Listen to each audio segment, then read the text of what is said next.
Hey guys, it's Godbars here, the self-proclaimed hip-hop historian, and this is the 62nd episode of my series where I grab a vinyl from my collection, talk about why I love it, what influence it had, and what its place is in the grand scheme of hip-hop. Going back to New York, this time we're returning to Buffalo to cover what's personally for me a top 3 Griselda release, Benny the Butcher's 2018 album Tana 3. This is without a doubt a modern classic, which isn't a term I use lightly, as I feel it kind of gets thrown around the moment any album comes out that people enjoy.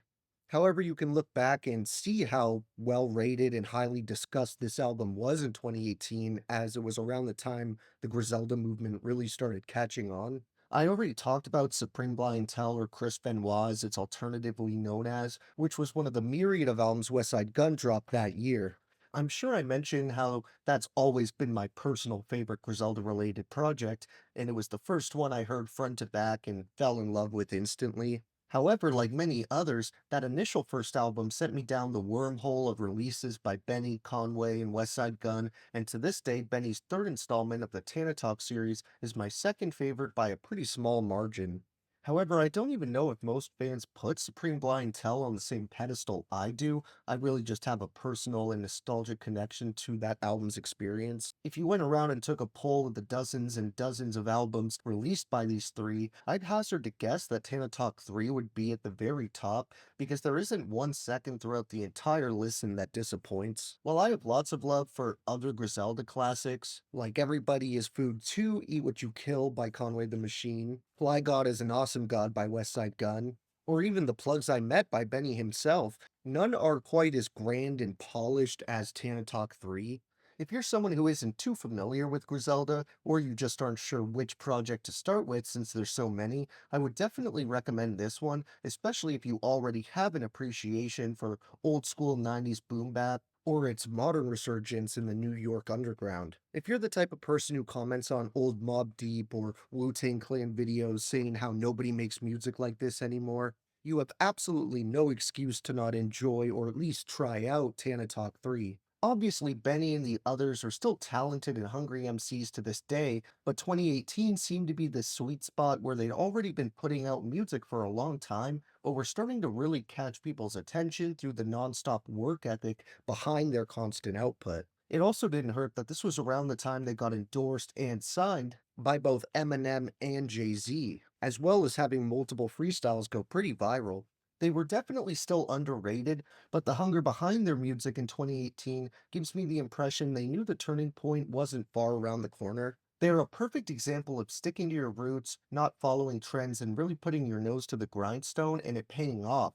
All three relatives in Griselda have been rapping and or putting out music since the early 2000s, if not earlier, and they all reached their apex as MCs in their 40s without remotely selling out. Even despite Conway the Machine getting shot in the head, the tragic loss of Benny's brother, and multiple bids in prison for everyone, they came out on the other side, which is why I think so many people excuse the material talk that seeps in. It isn't like it's some trust fund kids talking about their dad's fortune, it's someone who truly cares about the culture and continues to put his time and effort into keeping it alive. And you can tell Benny is a true student of the game because he has constant clever references to older songs, artists, and albums that only certain hip hop fans would even catch in the first place. His flow is one of the tightest in the game currently. I can't think of a time I ever heard this dude in front of or behind the beat, and he's rapped over a pretty diverse set of them throughout the years.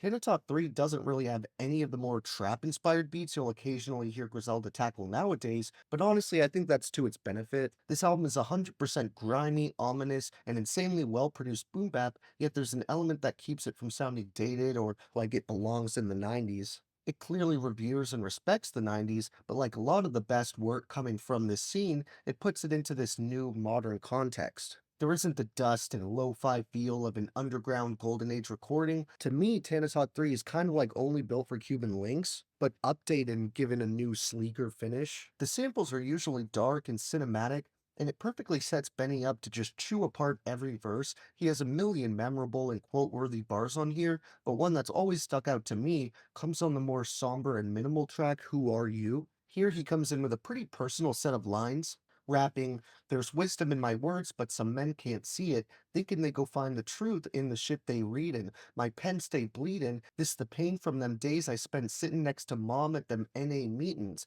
knowing she gonna smoke again. First of the month, we was rollin', and by the time the fourth came, we were broke again. So the dope man fed us with Graham Sellers. I'm more Manuel Noriega than Mandela. They want me in the jam like I don't know no damn better, crammed in a three-man cell skimming through fan letters. Like what the fuck I'm doing here in the first place? When all the weed burn out, I'm in my worst shape. I think I'm cursed. Wait, damn, brand new pistol. I'm dying to take that bitch out like a first date. You also get a Royce the 5'9" feature on this track, as well as Melanie Rutherford on the hook. They aren't the only appearances on this album, though. Unsurprisingly, we get features from both Conway and Westside Gunn, as well as Mayhem Loren. The rugged and amazing production on this project sound like they could have all been done by one person, but it's actually done by two, Derringer and The Alchemist, who fittingly were two of the biggest pioneers in this dark 90s inspired resurgence, especially when it came to Griselda and this more minimal side. For this gem of underground Buffalo hip hop, I have to give some honorable mentions before my three favorites, like Intro Babs, Rubber Bands and Weight, Fast Eddie, Broken Bottles, Echo Long, Rick, and Scarface vs. Sosa Part 2. My three overall favorite tracks would have to be Goodnight, 97 Hove, and Joe Pesci 38. Thank you for watching my 60-second video. Next time we're going to stay in New York, but go over to Flatbush and wind the clock back to 2013. So be sure to check that one out, and if you enjoyed, be sure to like, subscribe, and let me know what your favorite songs are off Benny the Butcher's magnum opus. Don't forget to have a great day, and I'll see you next time, okay? Alright.